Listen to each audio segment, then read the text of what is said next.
Hello, guys. Welcome back to our channel. We're so excited to have you again. It is said that power corrupts and absolute power corrupts absolutely, and I think that's what the people of Southeast is about to experience from the hands of those who are leading them. Precisely, in Imo State, a law has been signed, or a bill has been signed into law by the governor of Imo State, empowering himself to arrest and detain residents perpetually. That's according to his detail. He can arrest and prosecute you just the way he desired to do it without anyone standing in his way. But first of all, we're going to be looking at the content. Now, you'll be so shocked. I've never seen that even in Nigerian constitution, and I've never seen it play out, that kind of law in any democratic setting where one will be given the power to do anything at his pleasure without any interference from even the law court. It's really shocking, I tell you. But before we go on with details of the news, if you're not subscribed to our channel, kindly hit the red subscribe button and also the bell icon so that you can get notification anytime we publish our videos. All right, let's just look at the news. And it has it that Imo State Governor Hope Uzodinma has signed into law the Imo State Administration of Criminal Bill number 2 of 2020, ISACJL 2020, which empowers him to arrest and detain any resident of the state for as long as he wishes.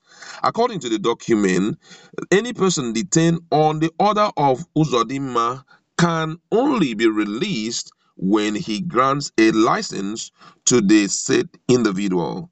It also abolished all forms of preliminary inquiries or preliminary investigation into a criminal charge by a magistrate or any court in the state and replaced them with preparation of proof and evidence.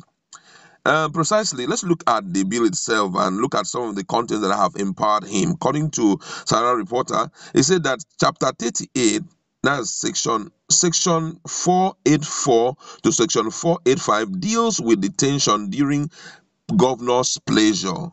Section 484 of the ISACJL 2020 provides that where any person is ordered to be detained during the governor's pleasure, he shall, notwithstanding anything in the ISACGL 2020 or containing any other written law, liable to be detained in such place and under such condition as the governor may direct, and while so detained shall be in proper custody. Section 485, subsection 1 of ISACGL 2020 enact that a person detained during the governor's pleasure may at any time be discharged by the governor on license, which said license may be in such form and in such conditions as the governor may direct under section 485 subsection 2.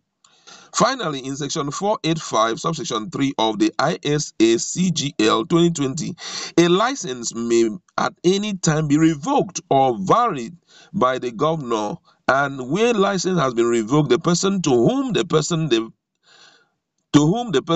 license relate shall proceed to such place as the governor may direct, and if he fails to do so, may be arrested without warrant and taken to such place.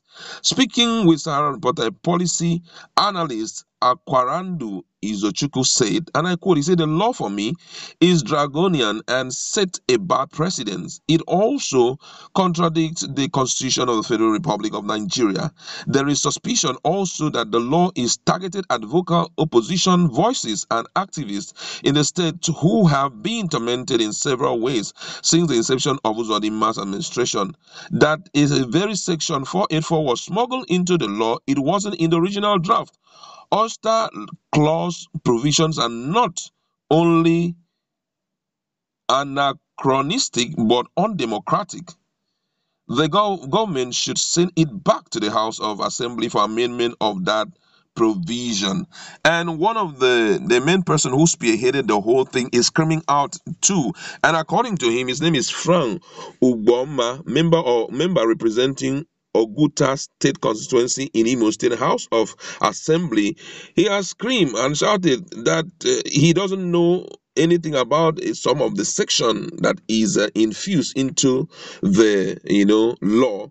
And according to him, in a press statement released, he said and I quote, he said, some session in the recently gazetted ACGL came to me with a rude shock. I am the chief sponsor of the bill, and I took time to go through all the documents that culminated into the bill. For the avoidance of doubt, the bill I presented has or had about a total of 372 sections. How and where it was amended, recreated, and reshaped into section 484 and beyond remains a mystery and a legislative wonder of all times. I did the necessary perusal and also circulated to my colleagues during plenary, both in the first and second reading. It did not contain such obnoxious and embarrassing section of 484, neither was it deliberated in the House Committee of the whole. My colleagues will bear me witness. All of us are already available victims of these obnoxious sections. Not even those who practice this calculated affront on the Constitution are exempted. This is appalling.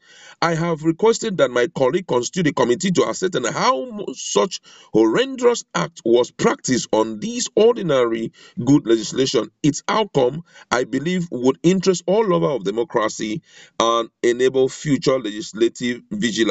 This was not the bill I presented. The lawmaker, who is also deputy minority leader of the House, further disclosed that he had forwarded a bill for the immediate amendment of those offensive and draconian sections as fictitiously inserted into the bill by mischief makers. Meanwhile, the clerk of the assembly, Chinelo Emegbara, has earlier presented a copy of the bill to the public as signed by the governor. So I don't know how they're going to amend it. Now, that's why I keep saying that if the issue in Nigeria has little or nothing with the current leadership, I always say that, listen to me before you crucify me. We've been complaining of, Buhari leadership and all of that. Now, look at what an individual will stay in his individual state, or some persons, I don't know if the governor is connected to it, but some persons will sit back to draft out. This is oppression, visibly. Can imagine at the pleasure of the governor. He's the only one to bring the evidence. He just have the right to arrest people, and those people must not be taken to court for any form of prosecution. He detains you wherever he desires, and at any time he wishes to release you, maybe after then they have forced your hand for you to sign one or two things, they can now release you. At any time he feels like revoking the license of release, he can revoke it and you are rearrested. I have never in my whole life since I was born hear those kind of things. This is not democratic in any way. So you can just imagine if some persons are given that position called presidency position, what will happen in this country? No wonder you see agitations everywhere that the country should be divided and all of that, because it's like there's a virus called corruption and oppression now running in the veins of our leaders. How on earth would someone sit back and do this kind of thing? I can't even imagine it. Which means the law itself is put under the subjection of the executive. At any time he feels like, which means a maker hear you has speak rubbish, they arrest him, throw him somewhere. Nobody has the right. The law itself has no right to speak against it.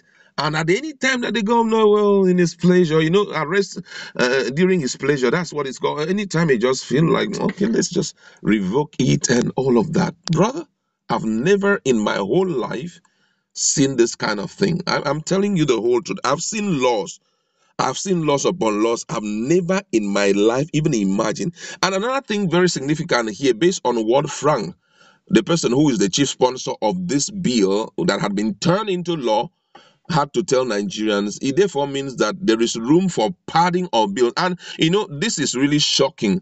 How can you want to sign a particular or have to finally pass a particular bill into law, and you don't take your time to look at, number one, the pages, the content, or possibly put it in a particular, whenever laws are about to be or bills are being presented, you put it for public view so that the public will have an idea of what you guys are about to pass. Say, I didn't know anything about it and all of that. Now they're trying to see how they can call for its amendment. I don't know how that is going to happen, but guess what?